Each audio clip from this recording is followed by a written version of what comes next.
Have you ever been in the middle of saying something important? Something you've thought about, something you've been waiting for the right moment to share, and before the words even leave your mouth, someone cuts you off. They raise their voice over yours, steal the spotlight, and suddenly you're invisible. When someone talks over you, the first reaction that often comes to mind is frustration. Your heart rate picks up, your voice wants to rise, and every part of you is ready to push back. That's human. But here's the truth. The moment you lose control of your emotions, you lose control of the situation. Staying calm is not weakness. It is strategy. It is power. Imagine this: you're in a meeting, sharing an idea you've worked on for weeks. Suddenly, someone cuts you off and starts speaking over you. Your natural instinct might be to jump in louder, to fight for space, or to snap back. But if you do, what happens? The room no longer hears your idea. The room only hears noise, and noise rarely wins respect. Now flip the script. Instead of raising your voice, you pause. You take a breath, you keep your tone steady, and your body language strong. You don't flinch, you don't fold, and you don't let frustration leak into your face. Suddenly, the dynamic changes. The interrupter may have taken the floor for a moment, but they haven't taken your composure. And that, my friend, is what people notice most. Calmness in the face of interruption is a skill, and like any skill, it can be practiced. Start by training yourself to pause before you react. That small gap between the interruption and your response is where your power lies. It's in that gap where you decide, do I let emotions drive me, or do I take the wheel myself? Remember this: interruptions are not always about disrespect. Sometimes people are excited. Sometimes they are distracted. Sometimes they don't even realize they've cut you off. If you immediately fire back with anger, you create conflict where there may have been none. But if you stay calm, you create space to address the situation with clarity. Here's another benefit: when you stay calm, you make the interrupter look smaller without saying a single word. Their impatience or rudeness becomes obvious when placed next to your composure. Calmness highlights contrast, and in that contrast, respect tilts towards you. Think about leaders you admire. Think about speakers, mentors, even friends who command attention. Do they do it by shouting the loudest, or do they do it by speaking with steady confidence? No matter what happens around them, the people who hold our respect are not the ones who explode under pressure. They are the ones who remain unshaken. Now, let's be clear: staying calm does not mean staying silent forever. It means you choose the right moment to step back in. You decide when and how to make your point, and you do it without losing your cool. Calmness is not about suppressing your voice. It's about protecting it. So the next time someone talks over you, remember this: you don't have to win the battle in that instant. You win by keeping your ground, keeping your composure, and showing everyone in the room that your voice is steady, valuable, and unshaken. Calmness is not passive, it's powerful. It's the first step in turning an interruption into an opportunity to show that you are not controlled by the noise around you, but by the strength within you. One of the most overlooked but powerful responses when someone talks over you is this: silence. Silence is not weakness. Silence is not surrender. Silence, when used with purpose, is a tool of influence. Picture this: you're speaking and suddenly someone cuts you off mid-sentence. They jump in, dominate the floor, and try to take the spotlight. Most people's instinct is to fight back, to raise their voice, to overlap the other person, to make sure they don't get drowned out. But here's the problem: when two people talk over each other, the message gets lost. No one hears the idea, they only hear the argument. Now imagine doing the opposite. Instead of battling for volume, you stop, you close your mouth, you pause, and you give them space to speak. What happens next? First, the room notices the imbalance. The energy shifts. People see that one person has bulldozed in the conversation, while the other has remained steady, composed, and patient. That contrast works in your favor. Second, silence creates discomfort. The interrupter expects you to fight back. They expect noise. When you refuse to play that game, they're left holding the weight of their interruption alone. Suddenly, all the attention is on them, not in admiration, but in judgment. And once their words fade, the silence they created will circle back to you. People will look for your response. And that's when you take the floor again with twice the authority you had before. Silence also gives you time. It allows you to gather your thoughts, to breathe, to decide what you want to say next, instead of blurting something out in frustration. That pause, that gap, is where control is regained. Think of silence like a spotlight. Every time you use it, it shines on the other person's behavior. If they are respectful, it shows. If they are rude, it shows even more. You don't have to call them out aggressively. Silence does the calling out for you. Here's a practical example: in a meeting, you're interrupted. Instead of talking over the interrupter, stop and look at them with calm, steady eyes. Let them finish, and then when the silence returns, say, "As I was saying," and pick up right where you left off. Notice what happened there. You didn't argue, you didn't compete, but you reclaimed your voice without losing your composure. Silence also carries weight outside of professional settings. In personal relationships, in heated conversations, silence can diffuse tension. When someone is pushing to provoke you, your silence tells them, "I won't be baited. I'm in control of myself." That is a language louder than words. But let's be clear: silence is not about giving up your right to speak. It's about choosing when to speak. It's about letting the interrupter expose themselves and then stepping back in with intention. Silence is not absence. Silence is presence. It's a pause with purpose. Think of it this way: words are powerful, but words combined with well-timed silence are unstoppable. Every musician knows that music is not just about the notes, it's about the pauses between the notes. That's where rhythm lives, that's where meaning is felt. Conversations work the same way. So the next time someone talks over you, don't just think about what you should say, think about what you shouldn't say. Think about the pause, the silence, the space that can shift the balance of the entire moment. Silence isn't empty. Silence speaks, and when you learn to use it as a tool, it speaks louder than any interruption ever could. When someone talks over you, you have a choice. You can fight for control, or you can guide the moment with confidence. And one of the most effective ways to guide the moment is this: acknowledge, then redirect. Here's the reality. When people interrupt, they often want to feel heard. Maybe they're passionate, maybe they're impatient, maybe they're simply unaware of what they're doing. If you fight them aggressively, the conversation turns into a contest of egos. But if you acknowledge them politely, you disarm the tension. You give them just enough recognition to lower their guard. And once that guard is lowered, you redirect the conversation back to where it belongs, with you. Let's break this down. Imagine you're sharing your point and someone cuts in. Instead of snapping, you calmly say, "That's an interesting thought, and I'll come back to it. Let me just finish what I was saying first. What happened there?" You didn't ignore them. You didn't dismiss them. You acknowledged their contribution, but you also set a boundary.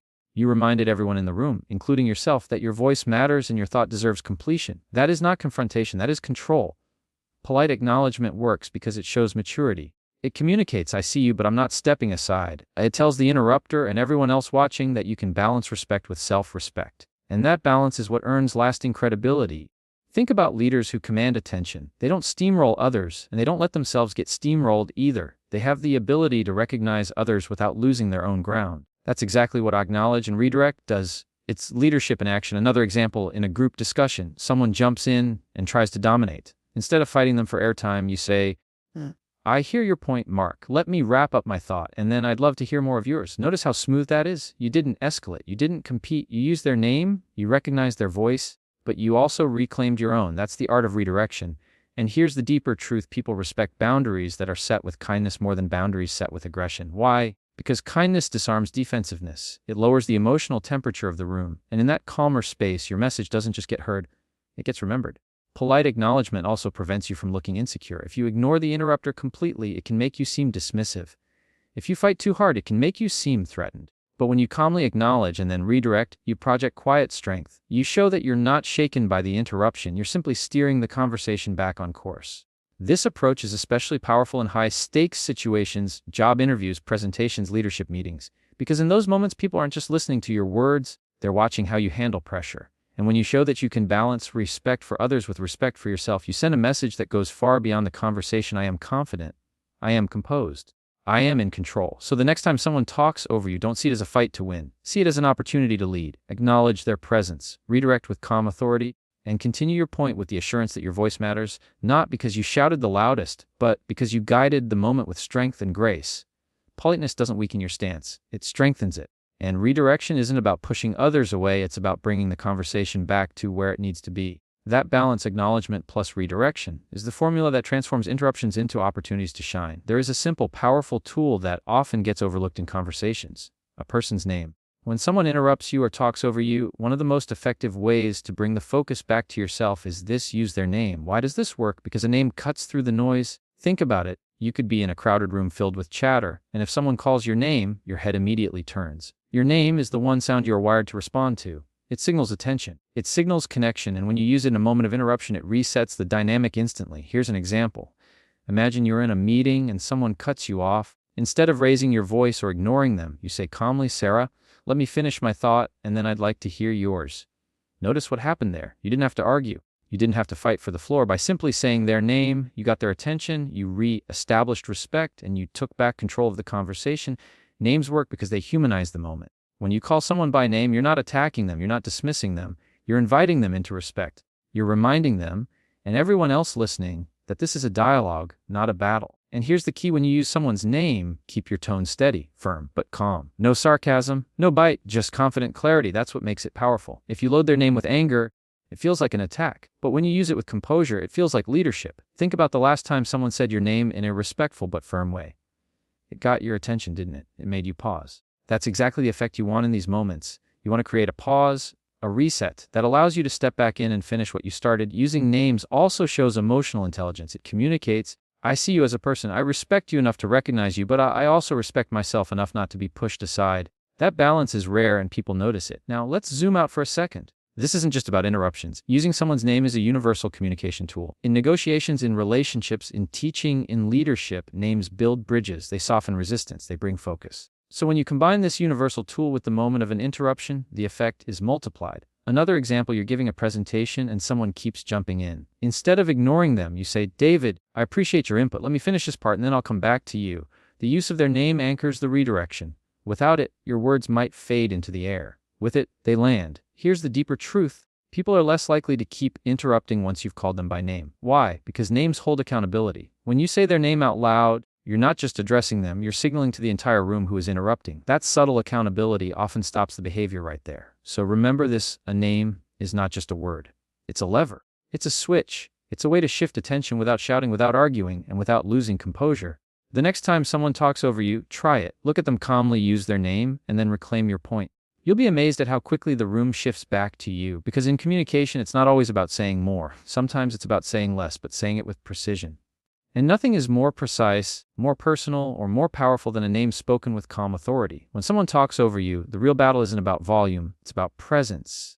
Confidence is what separates a voice that gets drowned out from a voice that gets remembered. That's why one of the most important things you can do in these moments is this: stand your ground with confidence. Confidence doesn't mean you yell louder or force your way through. Confidence is quieter, steadier, and stronger than that. It's in your posture, your tone, your pacing, and most importantly, your belief that what you're saying matters. Because if you don't value your words, why should anyone else? Think about it. When two people are speaking and one starts rushing, stumbling, or shrinking back, what does the room notice? Not just the words, they notice the energy, they notice insecurity. But when someone speaks slowly, clearly, and without apology, even in the face of interruption, that voice carries weight. It doesn't have to fight for attention, it earns it naturally. Standing your ground starts with body language. When you're interrupted, don't shrink back. Don't fidget. Don't drop your eyes to the floor. Keep your shoulders back, your chin level, your gaze steady. That physical stance communicates more than words ever could. I belong here. My voice has value. I will not be brushed aside. Then comes your tone. You don't need to raise it. In fact, sometimes lowering your voice makes people lean in more.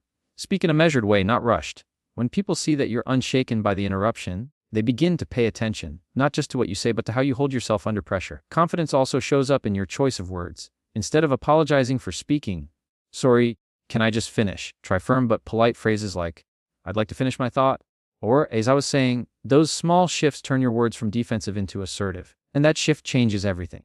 Now, confidence isn't arrogance. It's not about shutting others down or proving you're the smartest in the room. True confidence is rooted in respect for yourself and for others. You're not standing your ground to dominate. You're standing your ground to ensure balance, fairness, and clarity. That distinction is what keeps your presence strong without becoming overbearing. Think about the leaders, teachers, or mentors you've admired. They didn't need to shout to command attention. They didn't need to push others aside to prove their worth. They stood firm, calm, and clear.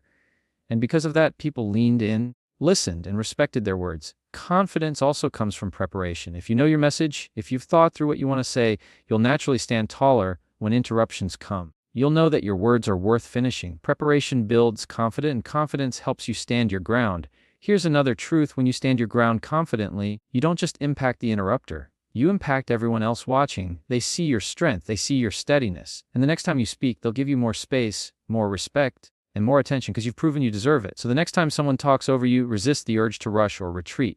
Instead, plant your feet, steady your tone, and finish your thought with calm conviction. Even if you have to pause and reclaim the floor, do it without apology, because your words matter, your presence matters. And when you stand your ground with confidence, you remind everyone, including yourself, that you belong at the table. Confidence doesn't mean shouting the loudest. Confidence means knowing you don't have to. Not every interruption needs a battle. Not every moment requires you to fight for the last word. Sometimes the wisest and most powerful choice is this: know when to let go. Here's the truth.